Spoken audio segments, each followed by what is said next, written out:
Bueno, y el texto de Daniel Feldman es un texto muy interesante porque, bueno, como ya estuvimos debatiendo en los foros,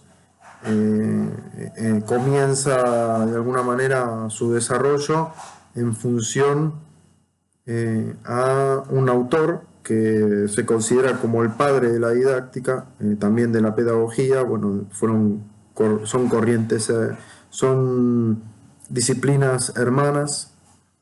Después empezaron a desarrollarse de manera diferente porque, bueno, cada una de estas disciplinas desarrolla su propio objeto de estudio y su propio campo de investigación. Pero bueno, lo interesante que estuvimos debatiendo allí alrededor de esta frase tan solemne y tan, eh, bueno, que se mantiene viva, ¿no? Este ideal pansófico, como le llaman algunos, es esto de enseñar todo a todos. En principio hay algunas cuestiones que ustedes mencionaron que se acercan muy bien a lo que Comenio pretendió al mencionar o al construir esta frase. Pero bueno, en principio en esta frase nosotros podemos ver que están presentes estos elementos básicos, pero bueno, que también faltan algunos elementos importantes para que nos acerquemos al concepto de enseñanza que estamos pretendiendo abarcar. Estamos diciendo que esta frase habla de todo y de todos, ¿sí? Y bueno, y de enseñar. No está especificando qué contenido, está diciendo todo, es, digamos, el acervo de la historia de la humanidad, de la cultura, de la historia de la humanidad, es inmenso, es prácticamente inabarcable. Eh, Así que enseñar todo a todos, el todo, parece muy utópico, ¿no? En una primera mirada. Pero si nosotros nos ponemos a pensar que el ser humano es un ser social, es un ser que se organiza en sociedad y que distribuye las tareas que tienen que desarrollar en sujetos que se especializan en determinadas tareas, bueno, podemos pensar tranquilamente que ese todo es un poquito más factible si nos organizamos entre muchas personas para decir, bueno, yo voy a enseñar esto, vos vas a enseñar esto, aquello, ¿sí? Entonces, bueno, tenemos una institución como resultado, ¿no? Tenemos una institución que ya se ha ido construyendo a lo largo de la historia. Han habido diferentes representaciones de esta institución. Podemos decir, por ejemplo, la, qué sé yo, la universidad de medieval, eh, es, quizás los orígenes de las universidades actuales, pero bueno, a lo largo de la historia han ido modificándose en muchos aspectos y quizás poca cosa podemos encontrar en la actualidad, en las universidades actuales, de aquellas universidades. Además, la función también, si nosotros pensamos en la función de aquellas universidades con respecto a esta, mucho diferirían unas de otras, o las escuelas de oficio, que también han existido hace mucho tiempo, eh, y, y, bueno, por ahí se han eh, masivizado muchísimo con la industrialización, por ejemplo, o previo a la industrialización, cuando bueno, las tareas, por ejemplo, como las del zapatero, se transmitían en el ejercicio de la tarea. Incluso, bueno, es muy interesante la historia de, de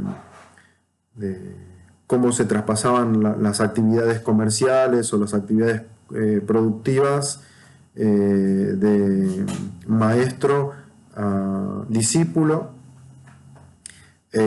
Incluso llegaron a haber manuales que se desarrollaban en estos ámbitos para ir recolectando todo ese conocimiento tan importante para la sociedad, ¿no? Porque bueno, eran para la sociedad y para ese grupo de personas, ¿no? Así también se fueron construyendo los sindicatos y por sector de trabajo, ¿no? Y cómo fue trasladando el conocimiento o reproduciendo el conocimiento útil para la sociedad de una generación a otra.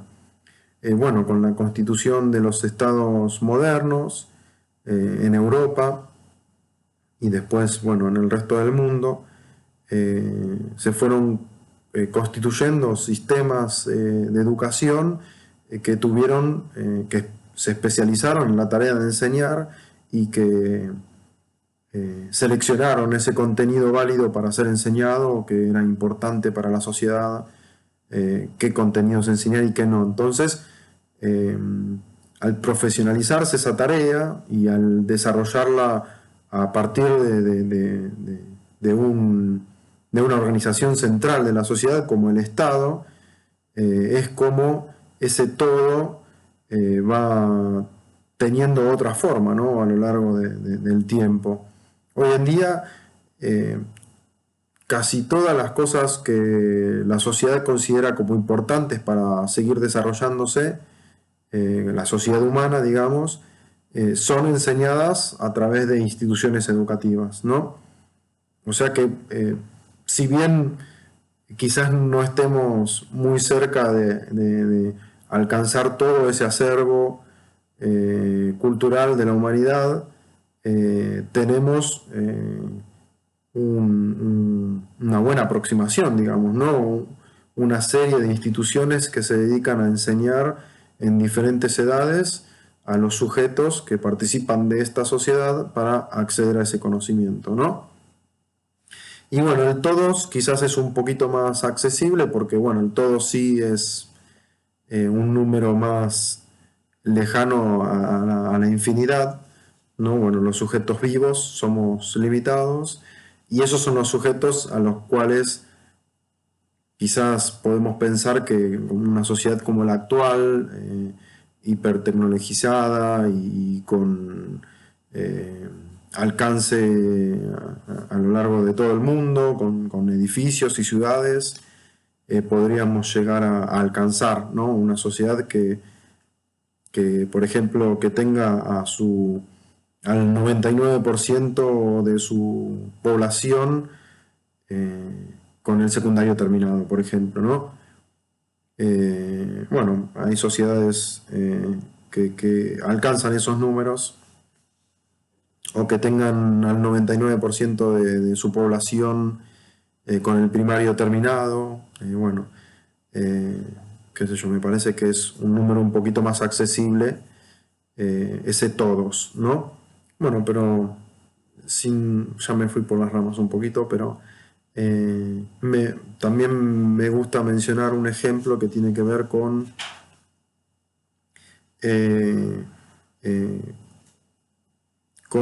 cómo alcanzar ese todo, ¿no? Quizás en didáctica, cuando nosotros armamos un plan, una planificación, aquellos que son docentes en ejercicio seguramente lo tienen que hacer. Cuando nosotros nos proponemos enseñar algo, ahí tenemos un todo un poco más acotado, ¿no? Esto que está en mi programa de mi materia es mi todo, ¿sí? O aquel contenido que se propone una institución educativa enseñar, esto luego de una selección de contenidos, este es el todo de esta institución. Entonces ahí ese todo se hace un poquito más accesible y podemos decir, bueno, cuánto de lo que yo enseño durante el tiempo que me propongo hacerlo, cuánto de esto logro que sea enseñado, ¿sí?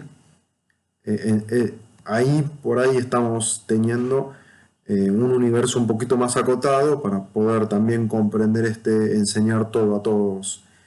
Si yo tengo mis 30 alumnos en el aula y este contenido para enseñar, a ver cuántos de todos estos muchachos, muchachas, se pueden aprender lo que yo propongo enseñarles, ¿sí?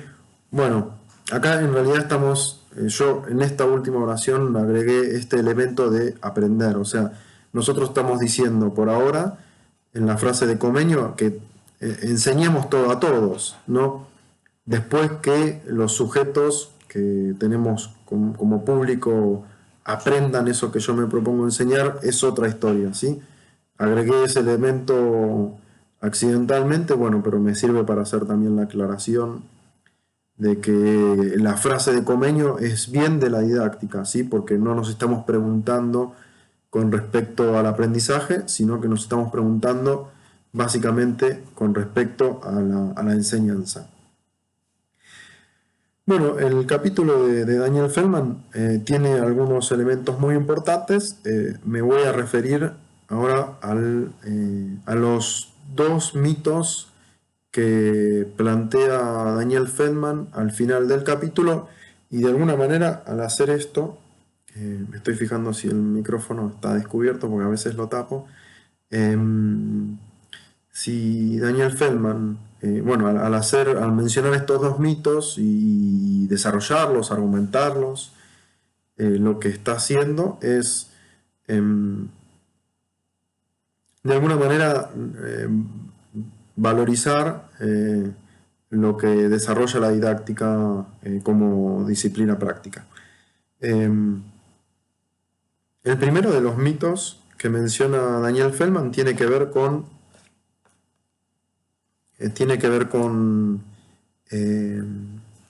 que las disciplinas, todas estas disciplinas, por ejemplo la matemática, o las disciplinas que no son la didáctica, o las disciplinas científicas, ¿sí?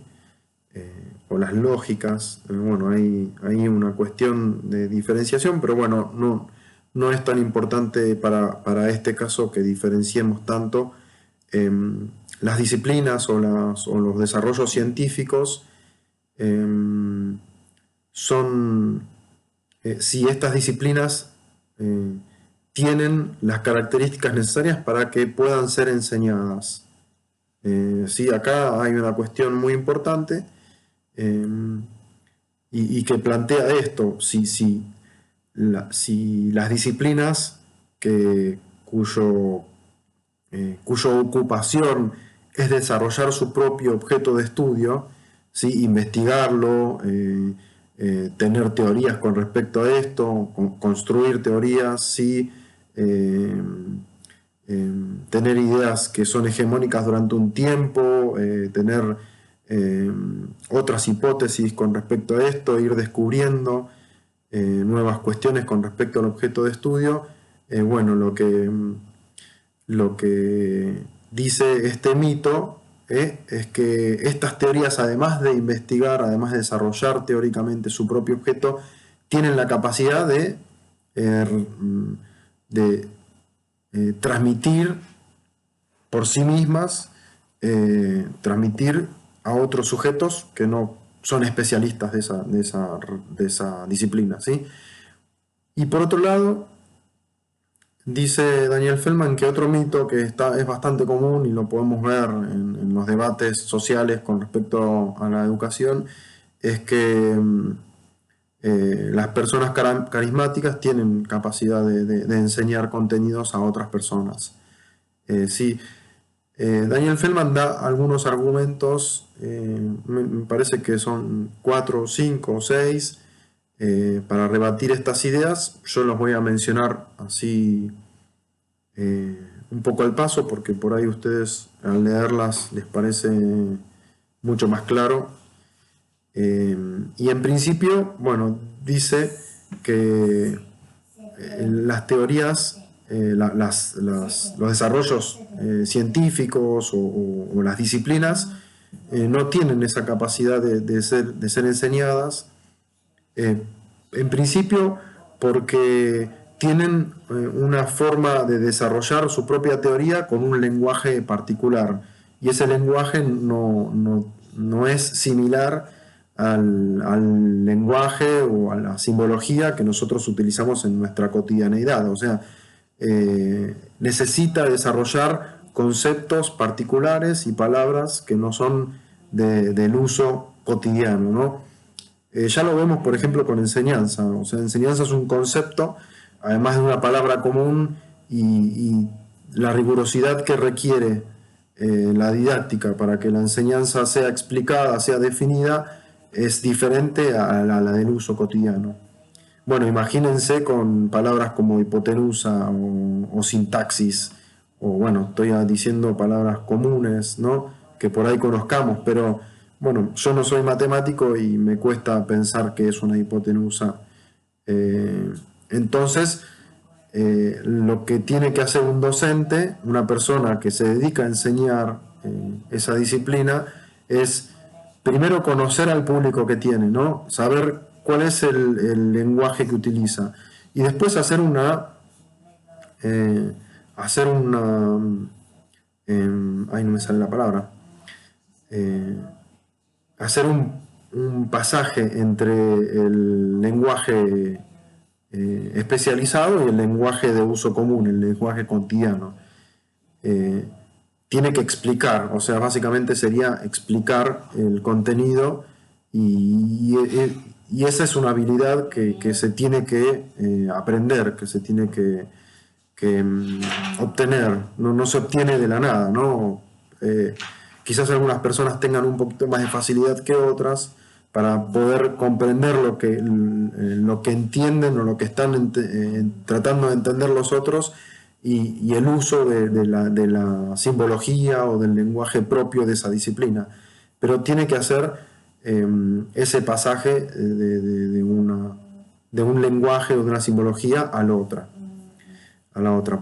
Por un lado, este es uno de los argumentos que utiliza Daniel Feldman para rebatir ese mito, y después por el otro, si el docente carismático es capaz de enseñar, y bueno, él dice que sí, por supuesto que sí, que existen personas carismáticas que tienen la capacidad de enseñar algo sin haber tenido una formación, pero bueno, si tenemos en cuenta lo masificado que está el sistema educativo, entonces no alcanzan las personas carismáticas para poder enseñar en todo ese sistema, ¿no?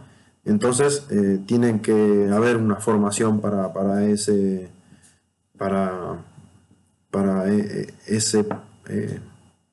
ese sujeto especializado en la enseñanza en esa disciplina en particular, ¿no? Bueno, también de alguna manera respondemos a esto de que no todas las disciplinas se enseñan igual, no hay un método único, universal para poder enseñar todas las disciplinas, ¿no?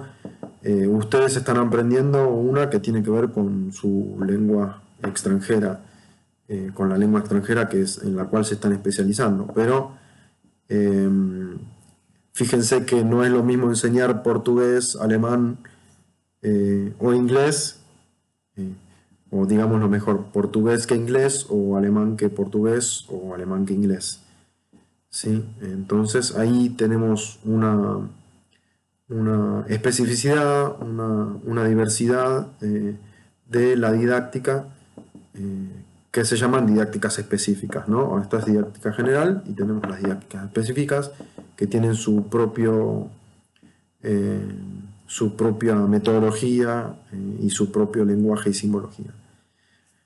Bueno, hasta aquí estos dos textos. Ahora voy a hablar de otros dos textos de manera de presentación.